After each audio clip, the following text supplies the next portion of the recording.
Hi, everybody. Welcome to my Matrix. Hope you're doing great today. Today, I'm going to talk to you about the time the water came for me. Well, this was some years ago when I was living in North Carolina. I lived in Durham, and I've always been the adventurous type. I've always wanted to go everywhere, do everything. But sometimes I've had friends who didn't want to do anything with me. So sometimes I would say, well, come on, girl. Let's go to the woods and go hiking in the trails this weekend. And they say, no, girl, that's all you. That's all you. So many times I had to go alone.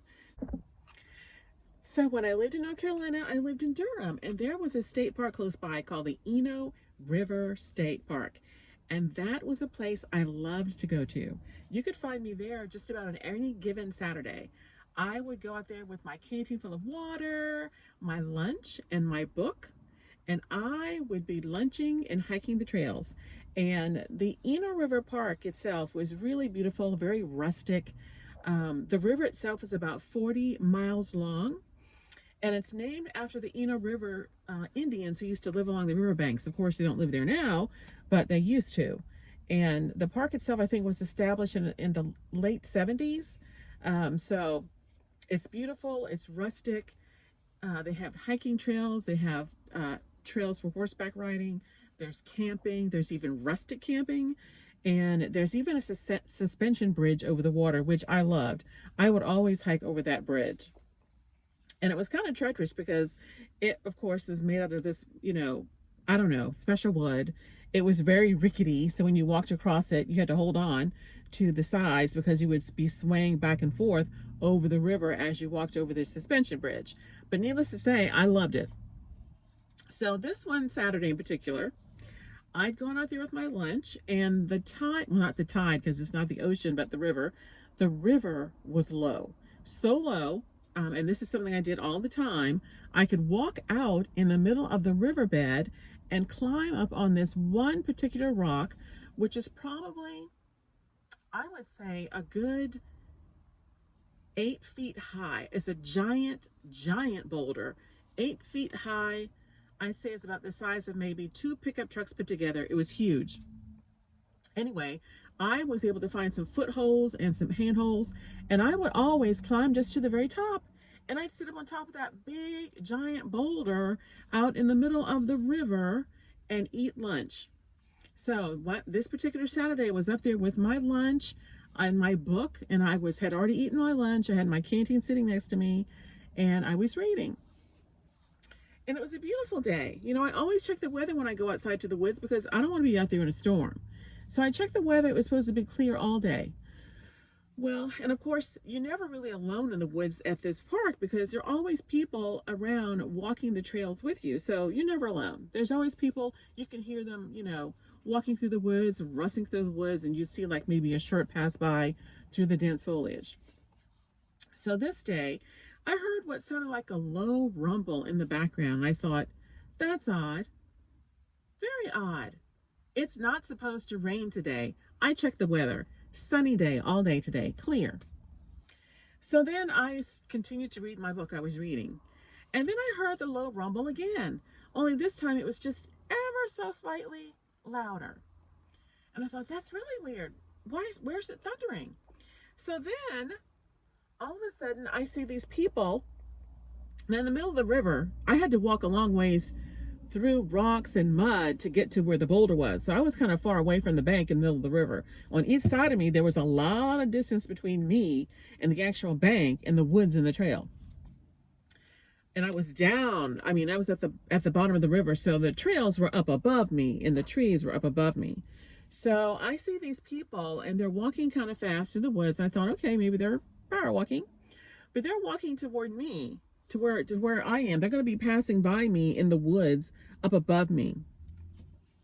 So then they look down and they see me. And I'm still hearing this rumbling in the background. And I don't know what that is except thunder. So then all of a sudden, these people are motioning to me with their hands to come on, like, come on. I'm like, okay, weird. What's that about? I don't know those people.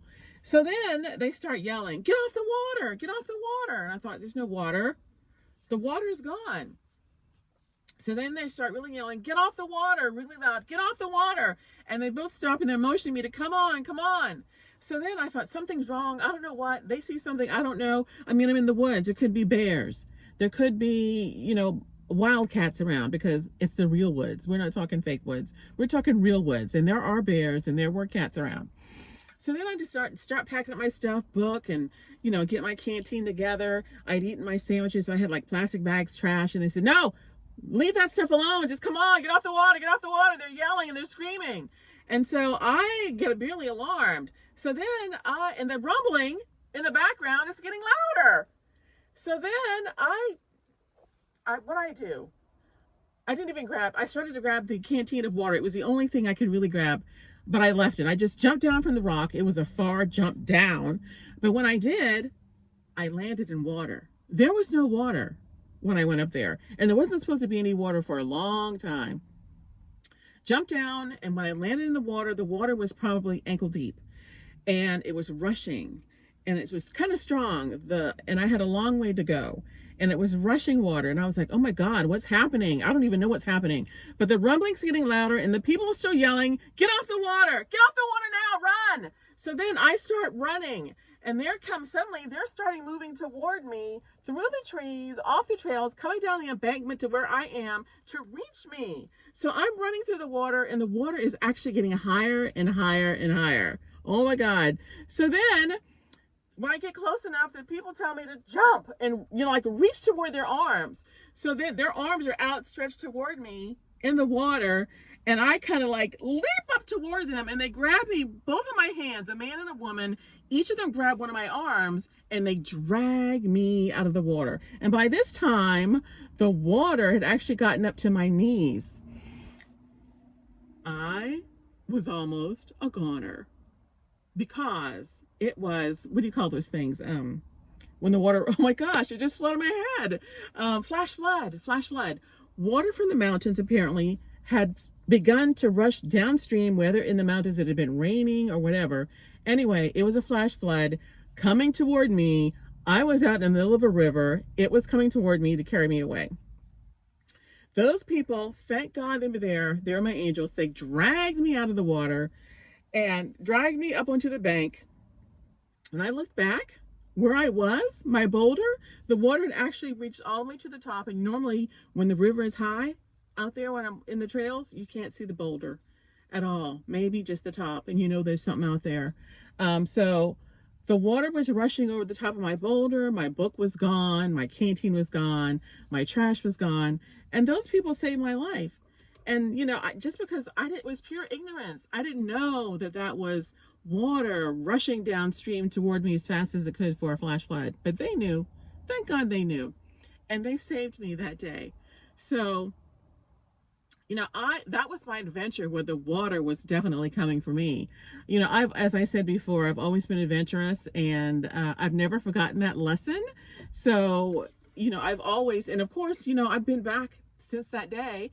When I still lived there, I went back many more times and had lunch in that same boulder, but I always remembered to listen in the background in case I heard any low rumbling, and then I would immediately get down. I never heard it anymore. That one time I was there that happened, but there were other times when I would be there and the water would be low and I'd be hiking the trail, and then I would see the river just fill up, and the water becomes very fast and it's rushing like a crazy river, through where I just was. So it was treacherous when that happened, and but I learned my lesson that day, that you must be careful when you're out in the woods, in the middle of a riverbed. It's never a dry riverbed when you're actually on an active river.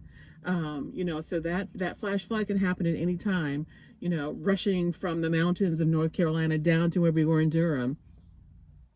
And so that's my story for today. When you're out in the country or out in the wilderness, you got to be careful and be prepared for all things. And I try to be prepared, but that day I was not prepared for a flash flood. So be warned, that can happen. See you later, alligator. Bye.